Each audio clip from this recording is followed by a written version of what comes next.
Klal Yisrael sins by worshipping the Egel. Right after Matan Torah, Klal Yisrael seems to fall apart, worshipping something instead of HaKadosh Baruch Hu. And the interesting thing is, when we get to this week's Parsha, we find a little bit HaKadosh Baruch Hu decides not to destroy Klal Yisrael, but rather we have some type of kapara. And that's the Machzas HaShekel. It's a tikkun. It's a way to fix up the chet that Klal Yisrael did. What was the lesson that HaKadosh Baruch Hu was trying to impart by giving us this idea, this concept of the Machzas HaShekel? Why a Machzas?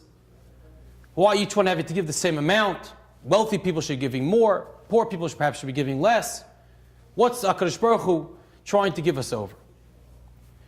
My grandfather, Ibn Nissan Alpert, explains as follows.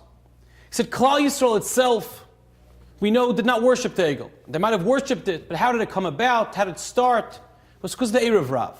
The fringe elements of society who never really got themselves properly integrated into Klal Yisrael. And they stood up and they said, we have to do something, which really they were looking for an excuse for a while. And they started making this Egel. And the problem that Klal Yisrael had was that no one protested.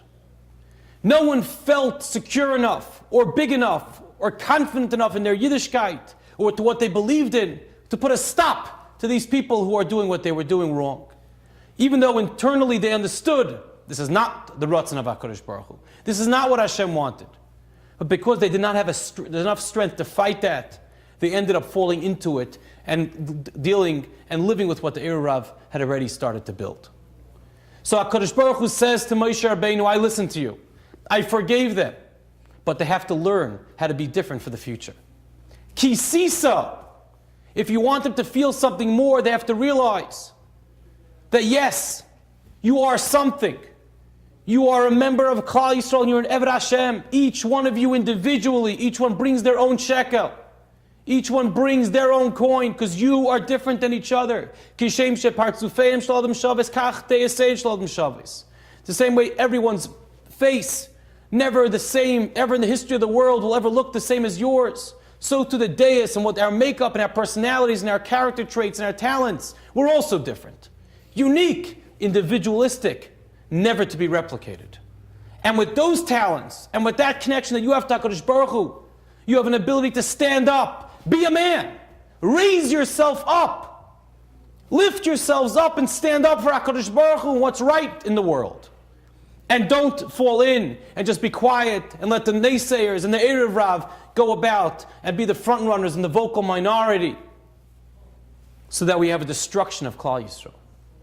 But lest you become a Baal Gaiva and you feel, oh, I could stand up, I could do it, have a jihad, create a holy war, do what I want to do.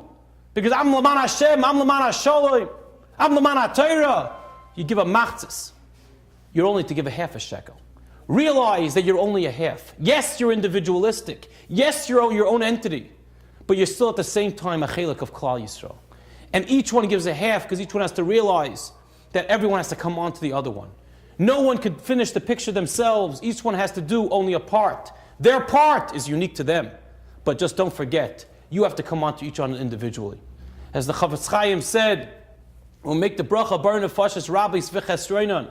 Why do we make such a bracha? We thank HaKadosh Baruch Hu. Bar Nefashis Rabbis V'Chesroinon and their deficiencies.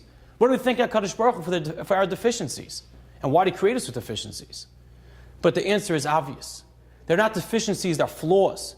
It's a reality that we can't possibly, Hashem didn't make us gods, that we could do everything. He made a teacher who's not going to mow his lawn. He made a teacher who's not going to be able to give haircuts to his children. Or be a doctor. And a doctor who's not going to be able to teach his children. And an accountant who's going to be able to do this person's books, but not be able to defend this person in court. Everyone has to come on to each other at different times. That's the way this world focuses. That's the way the world works properly. And that's how we work in tandem. By realizing, yes, you have to come on to each other, but at the same time, you're not nothing. You're something special. You're something unique. You are your own man. Yes, you have to come on to another individual, but you are your own person.